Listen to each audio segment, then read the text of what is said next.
Welcome, day 6. You are bedside in my donga in Leonora tonight.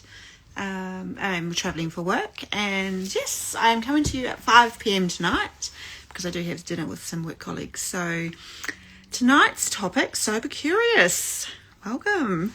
I must admit, I had never kind of fancied the word sober curious. I had never really sat with that word very long, so I have been using it, and it still doesn't really resonate. I suppose maybe because I'm on the other side of it, on the other side of that fence. But yeah, let's talk about sober curiosity and potentially why you're here, why you're watching this replay, and let's have a conversation about something just a little bit deeper than just cutting back or saying no to wine on a Wednesday.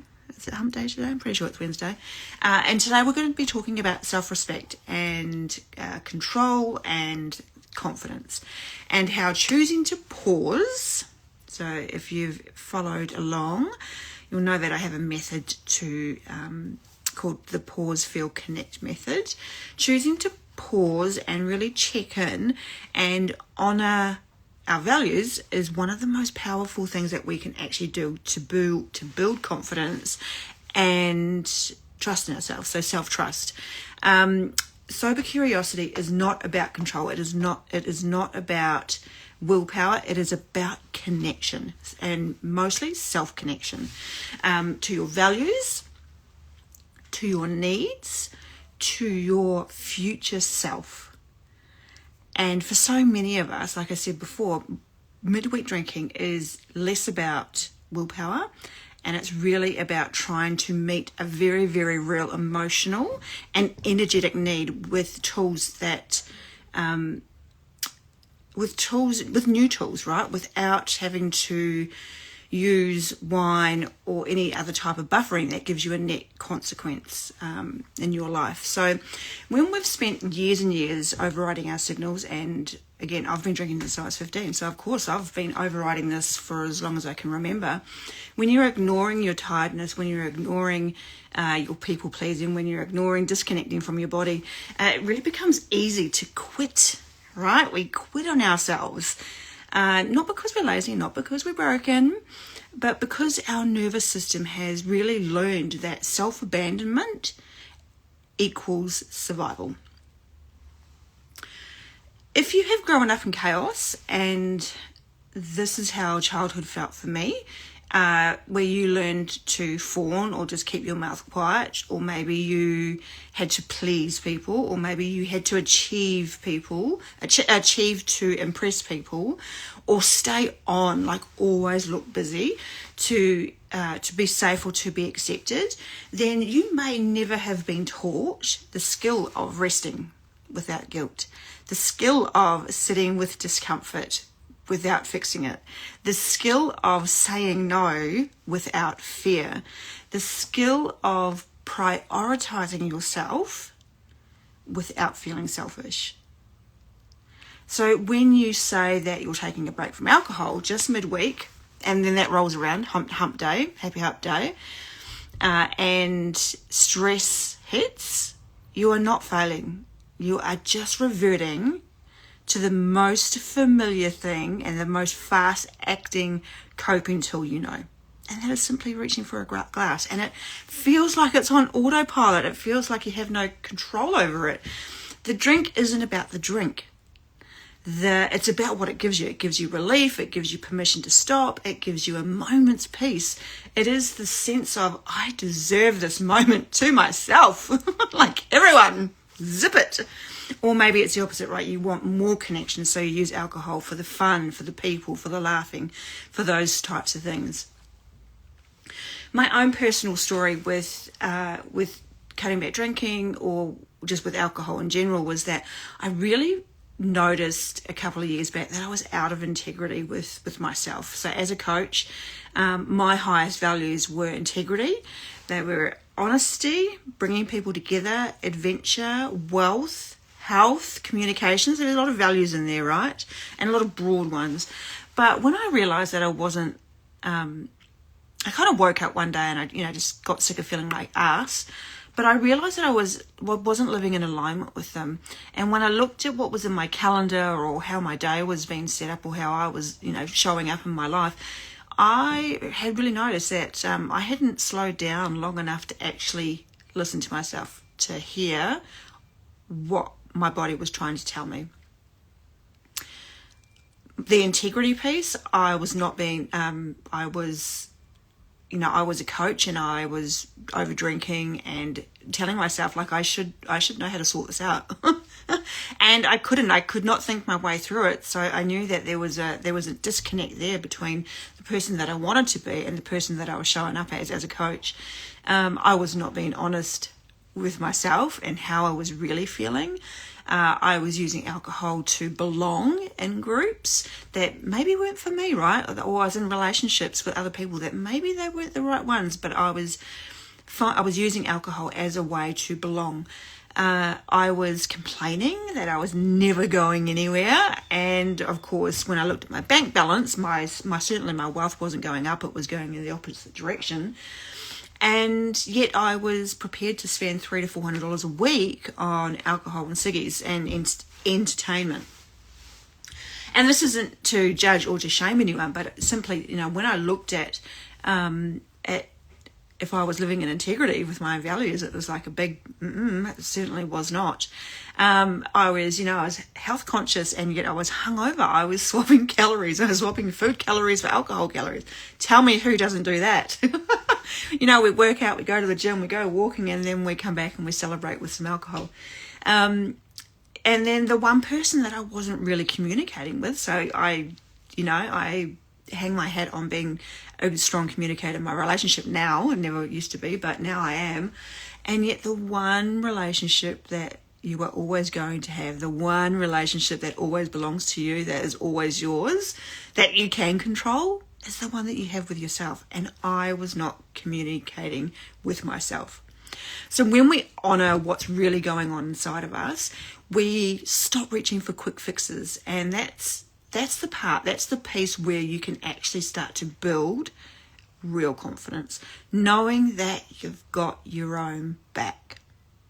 Self-respect is built when you follow through on the small promises you make to yourself, when you start listening to your body, when you start regulating your nervous system and making choices from your values, not your triggers. Like, the triggers aren't truth, and it's really hard when you're in those moments. And if you watched last night, I was having a kind of moment like that yesterday where I was in a stress response, but I knew that it wasn't true, right? I knew that there was a story, and that my brain for a moment in time had gone back to childhood for a moment in time. I knew it wasn't real, right? I wasn't in that moment.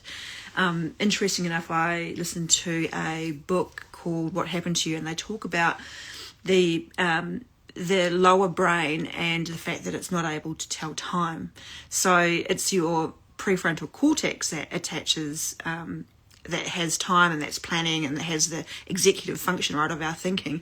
But your primitive brain, which is where stored memories and things, doesn't have a time, can't connect to time. So that's why PTSD exists, is because your brain just goes straight, takes you right back as if you're in the moment. So I certainly know, the triggers, whilst they feel like 100% real, when we are functioning and we are online and we are well regulated, and we know, we've done this inner work, your nervous system can start to believe that I am safe with me. And that is the foundation of our confidence, is when we have safety, when we're not forcing, when we're not pretending, just our own truth, trust, and tiny steps, tiny aligned steps that help us up that ladder to build our confidence. So one of the practices that this live's all about, sharing some of my stories, sharing some of the things that I know around drinking and cutting back, but it's also showing you some of the grounding practices that I've used to help self-soothe. And when you're self-soothing, that simply means that you are regulating your body, you're regulating your nervous system, you're bringing your brain back online. And it's helpful when you've got these cravings, when you've got these urges that seem super, super real, but they're not. And if we just put that pause, feel, and connect in place. This is where we are able to cognitively recognize what our thoughts are and be the observer of our thoughts, and kind of take this like more holistic view over the top of our lives and look back down at ourselves and go, oh, okay, we're just having a moment. This too shall pass. So this little practice here, it's a grounding practice. Grounding has been around for centuries. It's an ancient cultures practice grounding to really connect with the earth. And, in traditional Chinese medicine, walking barefoot apparently was believed to help the flow of vital energy. So that's why, when you see people doing yoga, people on the beach, it's barefoot. It gets you into the ground and really connecting. It's not just about health. It's a meaningful part of spirituality. You can attach it to witchcraft or paganism or whatever, but really the idea of it is just connecting us to the ground. And, it's like having a helium balloon. If you pump it up with air and it floats away, it's always up here. And when you're floating, it's really hard to make decisions when we're kind of just floating around. And so when we're grounded, both feet on the ground, feeling grounded on the inside, not just on the outside, this is where we get that powerful self-connection. So I like to experiment with different practices. Some of the other practices, left-hand journaling, to really slow down my brain. I'm also a massive overthinker, and if you're in human design, I also have a defined ajna and defined head. So those two things make me a mental projector. So I'm always up in my head. I've always got ideas running through. So it's really handy for me to have lots of different grounding practices to really bring me back into this moment, and also so that I don't drag myself into the past, because I do have that ability with trauma and trauma response to actually get sucked back into that quite easily. And so when giving up drinking has really, really helped me to sift through some of that kind of trauma-related stuff and not buffer through it, and to really be able to heal my relationship with myself, my relationship with my past, and of course to heal relationships like with alcohol and with money and with my future self. So yeah, it's incredible. So the practice that tonight is simply a grounding practice, and it's just a way in which we can regulate and learn to be present, learn to be in the here and the now. And it's simply, I'm on the edge of a bed, but you can, if you just sit really tall with your back straight, you can close your eyes just to get comfortable. Place your hands in your lap if that feels good for you, across your heart space if that's okay. Put both feet on the ground if you can. And then simply just spend a minute to yourself, just a few seconds, just to notice your heartbeat. Some of the other practices to really kind of start this, the next part, is to look over your right shoulder. Just notice. Look over your left shoulder. Just notice. Look at the ceiling. Just notice. And when you feel ready, when you feel a little bit more grounded, then you can inhale through your nose for 4. So breath work is one of the most underutilized tools that we have that is completely free. Don't need to be a scientist to do breath work, my friends, is to remember to breathe. That's probably the most important. So inhaling through your nose for 4. Hold for 4. And exhale for 6. And then when you're here, just simply notice what's here now. No fixing, just feeling. And then you can do another round of that. So you could do probably another 2 or 3 more rounds of that. And then once you feel really grounded and you're in a lot more of a calm state, here are 3 reflection prompts that, so grab a pen, grab a journal, 3 reflection prompts to really ask yourself, what are 3 values I want to live by? What are the principles that you live by? What's your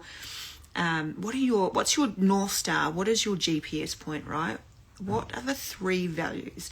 You might have 5, you might have 10 like Laurie, but you should be able to pick 10 And then once you go to that 10, maybe circle 5. And then once you've got those 5 circled, maybe circle back down to 3. Come up with 3. Second question tonight is, what's one small choice that you can make tonight that honours one of those values? What is just one choice? Because remember, we just want tiny little action pieces, right? We don't have to chew the whole thing off tonight. We don't have to quit overnight. We just want to take that first step into recognising our craving, recognising the urge, really cementing it a little bit of that self-respect and through values and through those tiny aligned choices. So what is one small choice you can make tonight that really honours one of those values? And then you could go to kind of your future self and think about, how would it feel to follow through? So if you made that commitment to yourself, what would it feel like if you followed through on that? So you could you could step into your future self shoes and go, yep, tomorrow morning when I wake up and I'm fresh and I'm bouncing out of bed, or just not waking up feeling like ass. Maybe that's the win, right? Is how would I feel? How does my future self think she's going to feel tomorrow? So if you can reflect on those 3 questions, if you've got any ahas or any moments, please DM me, reach out. I would love to know. And then, at the end of the day, we just don't need to be perfect with this. Imperfection is the most powerful tool because it gets us out of our head. It gets us doing, gets us being, rather than trying to be perfect. Imperfect action is absolutely brilliant. Every time you choose that one small action, that one little piece of commitment to ourselves, that self-respect over self-abandoning, we really can rewrite our own story. We can rewrite the narrative on how much we drink, why we drink, when we drink, why we want to quit, why we don't want to quit. We can take power back from what I think most people think is we feel really powerless around alcohol and around that choice. When we can just start making small shifts, when you can try just, those 3 things are those reflection pieces. Imagine what would be possible in 5 weeks from now, or even just a month from now, 30 days from now, if you took each of these steps, each of these values, you live by a value every single day for the next 30 days. Imagine what she would feel like in 30 days. Honestly, it is incredible. I know I've been on the other side of that, and I never thought it was possible for me too, my friends. I'd been drinking for 40 years, 30 years. So to be on the other side of that almost 2.5 years later, could not believe it. It was people that had done the work, that had walked the shoes that I wanted to be in. I used people around me. I used other coaches that didn't drink. I didn't really do a lot of, reading or anything like that, but I found for me it was the people. I could look at them and go, oh my gosh, like, what is possible? She can do it, and she's not a special unicorn. I could do this too. So we do a lot of that work inside my I've got 2 programs. I've got a 5-day challenge, number 1. So you totally should come to that because it's free. On the 18th of March, you can DM me to find out the registration process for that. Number 2 is I will make an offer on that 5-day free challenge, is to join my 6-week program called Rethink Your Midweek Drink. And then the second one is if you want to do some one-to-one work, my friends, it's just me, a one-to-one stop over drinking in 90-day program, obviously 90 days. Those are the 3 ways you can work with me. And if any of this landed for you, please drop a comment. Love to have your viewpoints, love to have your thoughts. Thank you for being here, and I will see you for day 7 tomorrow. All right, friends, bye.